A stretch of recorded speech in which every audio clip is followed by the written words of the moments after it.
The neon signs of New Taipei Station flickered against the dim, purplish glow of the colony world's atmospheric shield. It was always twilight here. The shield filtered the worst of the radiation, but it also turned the sky into a permanent dusk that washed the streets in ghostly light. George wiped grease from his hands. Though 15 years of working on haulers meant the stains never fully left. His repair shop was a narrow slot between a noodle vendor and a parts dealer. The kind of place captains stumbled into when their ships coughed their last breath mid-route. He shut off the lights and pulled down the magnetic shutters. Closing up, he muttered to himself. Then he heard it. A soft, hesitant voice almost lost beneath the hum of passing hover transports. "Excuse me, do you have any expired sandwiches?" He turned. Someone stood in the shadows cast by a flickering sign. A girl, 19 at most. Her silver hair was tangled, and from it poked a pair of wolf-like ears. A Lykan. Her tail hung low, its movements slow with exhaustion. Her clothes were stitched together from mismatched fabrics, all frayed at the edges. But it was her eyes amber, bright, trying so hard to hold dignity that struck him.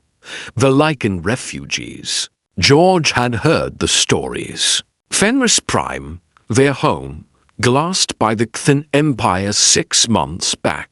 What population survived had spilled across the galaxy in overcrowded ships, desperate to land anywhere that would take them. Expired sandwiches? George repeated, his rough voice softened despite himself. "I don't need fresh ones," she said quickly. "Just anything you were going to throw away." She held out a trembling palm. 3 credit chips. Barely enough for half a meal on a good day. Something twisted in George's chest. The galaxy brimmed with species who liked to call humans primitive. The crystal-winged Avari, elegant and ancient. The silicon-based Gren who lived longer than most civilizations. The Mondari, telepaths who did hyperspace calculations mentally. They all watched humans with a sort of condescending amusement, as if the species had reached the stars through stubbornness alone. But this refugee girl wasn't thinking about that. She was asking him for garbage. "Come inside," George said, lifting the shutter. The girl hesitated. Instinct battled with hunger. Hunger won. She stepped inside, ears angled downward, tail still low. His shop was a clutter of half-repaired machinery, shelves of salvaged parts, and tools scattered like fallen metal leaves. George rummaged through his lunchbox. No expired sandwiches. He did have leftover dumplings, to protein bars, and a thermos of coffee that had cooled to a sad, tepid state. He set them all on the workbench. "Sit, eat." Her eyes widened. "I can't. This is too much. You asked for expired food," he said. "Consider this expired an hour ago."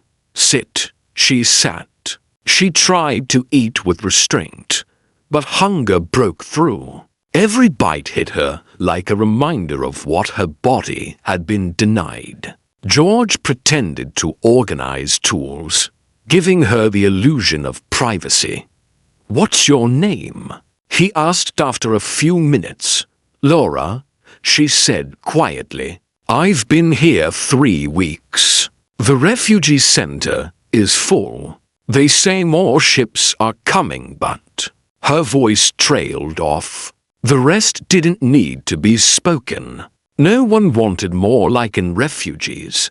The news feeds had been full of commentary. The Avari had offered money. The Gren provided temporary shelter on a mining outpost. The Mondari sent a strongly worded diplomatic letter. Humans had sent warships. A small fleet of 37 vessels had put themselves between the advancing Thin forces and the escaping refugee ships. They bought time for evacuation. 29 ships never returned. The other species called it foolish and emotionally driven. Humans called it Tuesday. You have any skills? George asked. Lora blinked, unsure if he was joking. I was training as an engineer. I can read hyperspace matrices, calibrate gravity dampeners, weld in zero-G. But my certifications were stored in Fenris databases. They're gone. George studied her carefully. His shop wasn't exactly thriving. Taking on help made no financial sense. Taking on illegal help made even less sense. The magistrate had been grumbling about refugee crime rates. Even though Lykan statistically committed fewer crimes than most species. But the girl in front of him wasn't a statistic. You start tomorrow, George said. 6 in the morning. Minimum wage until you prove yourself. You know how to recalibrate a Mark 7 hyperdrive manifold. Her ears lifted. Cascade variant or standard. Cascade, 45-degree offset on the tertiary coils. Resonance set to 7.2 terahertz. And you have to manually balance the "you're hired" for the first time since she walked in. She smiled. It changed her completely, making her look like the young woman she should have been. Over the next months everything changed. Lora worked from dawn to late evening. She moved with purpose, her ears twitching as she listened to engine vibrations in ways George didn't fully understand. Sometimes she diagnosed problems before a ship even touched. Down. Word spread. Soon captains stopped. At his shop specifically because they'd heard of the girl with wolf ears who knows machines better than machines know themselves. But the changes weren't just business. In the evenings, Lora sang old Lykan winter songs while sweeping the floor. Her voice was low and haunting, like wind rolling over frozen plains. George taught her how to swear properly in 15 languages, an essential skill for any mechanic. She learned to drink coffee so strong it could wake the dead.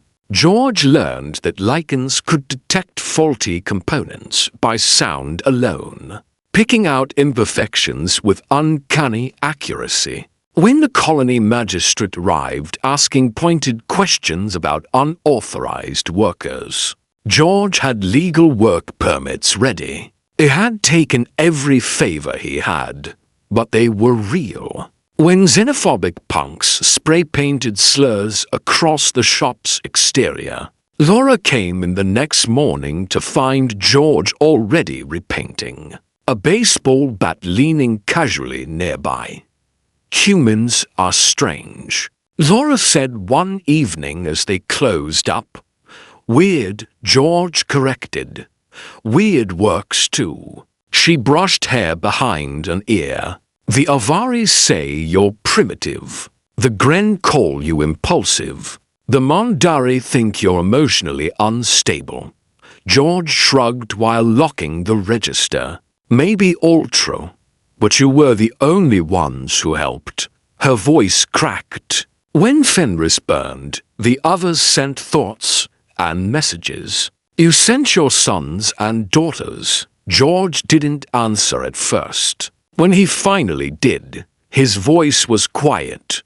There's an old saying back on Earth. Evil wins when good people do nothing. Maybe we're primitive and impulsive, but we don't stand around when someone needs help. Lora's tail swayed gently, a Lykan sighing of deep peace. Thank you for everything.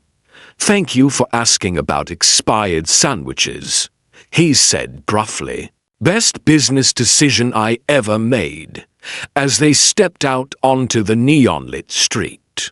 George looked up at the twilight sky, a sky that never changed, yet somehow everything beneath it had. His shop was thriving. He had a friend, maybe even the daughter he never had, across the galaxy. Other humans were likely doing similar things, taking in refugees, protecting the vulnerable, doing the hard, unreasonable things others didn't understand. The galaxy called humans primitive. Humans called it being human. And maybe that was enough.